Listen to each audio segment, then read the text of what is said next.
Make an interactive alien UFO card. Coming up next on Catherinepaperart.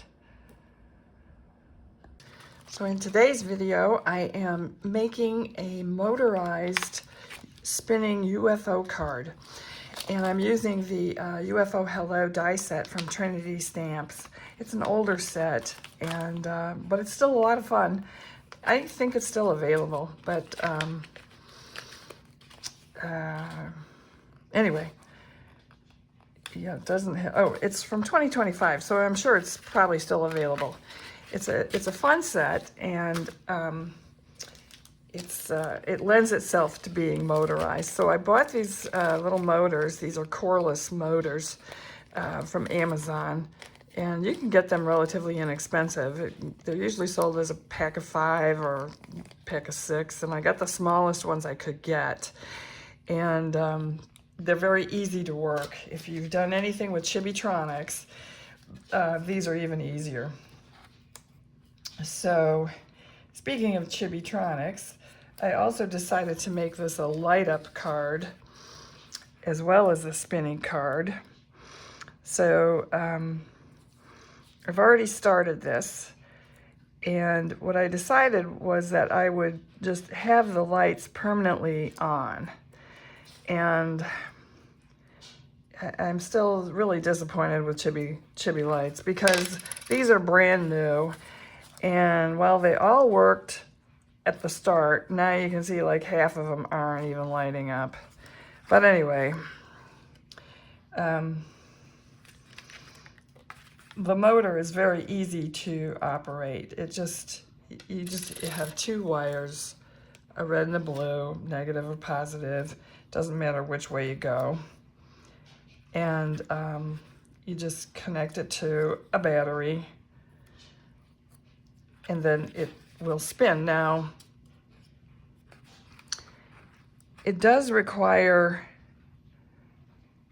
some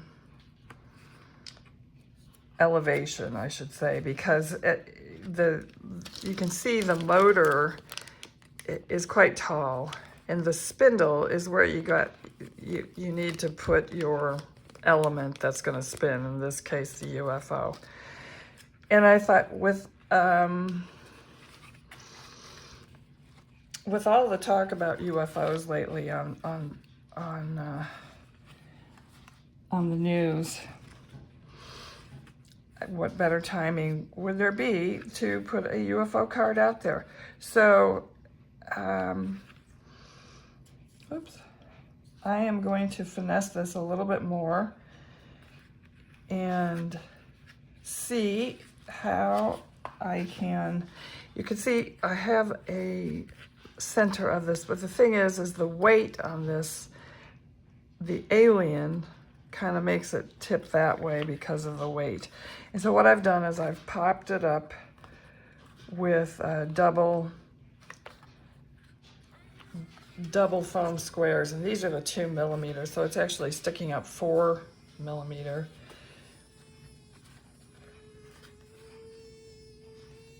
I don't know if you can hear that, but it's spinning. You certainly won't be able to see it, but once I get the alien on there so that it sits properly, you'll be able to see it spin. So I'm gonna work on this, noodle this out a little bit more off camera, and be right back. One thing I wanted to show you too was that on the back of this, I have 3 layers of those 2 millimeter foam squares. And that is to pop it up. You can see I've gotten most of these lights working. You can see once it gets going, it goes pretty fast. It's a slow start because it still wobbles, but it looks really cool when it gets going. And when it lands, it still kind of wobbles, but I think that's how these were always depicted in the movies anyway. And that's kind of cool, I think. Now, the lights don't really do too much unless you look at it in the dark. then it looks really cool. I thought I would show a close-up, whoops, of how the motor connects. So underneath the tape, I have copper tape here and copper tape here. And what I did was I used double stick tape to tape the wires onto the copper tape. That seems to be the strongest way to hold it down. I had previously tried using the copper tape to stick the wires to the bottom copper tape, but it didn't hold as well. And then, like the Chibitronics, I have a positive and a negative, so you can see where the copper tape goes to one side of the battery from this wire and to the other side from this wire. It's very simple. No difficulty with circuiting on that one. It's very plain. And I decided that I would provide an on-off switch for this. So, and you can tape over these, it doesn't matter. This copper tape here, it was for the motor, because I thought I could just maybe run both of them off the same battery. And it did work at first, but then it didn't. So I had to run them on separate batteries. And that had nothing to do with the chibi lights not working. They all worked at that point, and they all worked after I changed it. But anyway, so I'm just going to remove this so it doesn't look like a hot mess. What I did was I re-centered my spacecraft here, whoops,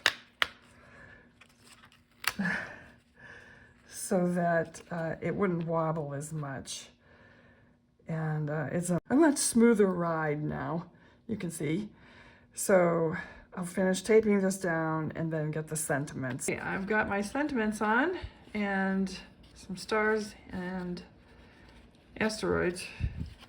So if you press this star, it puts the spacecraft in motion.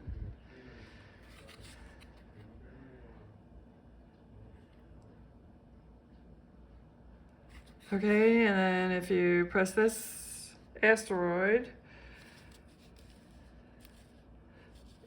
it may or may not turn the lights on.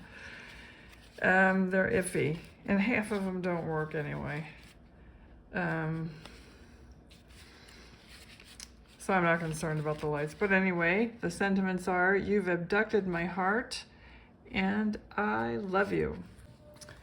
So the sentiments are both on the front, because on the back, you would just write your personal greeting, because it's just a flat card. There is no opening on the back. It's so thick that I just felt like you could just write a personal greeting on the back there, and I think that would suffice.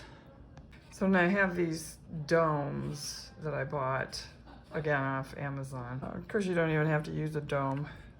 It's just going to add to the shipping of this. I hope you like the card. It's a lot of fun. And I'm sure your recipients will love it.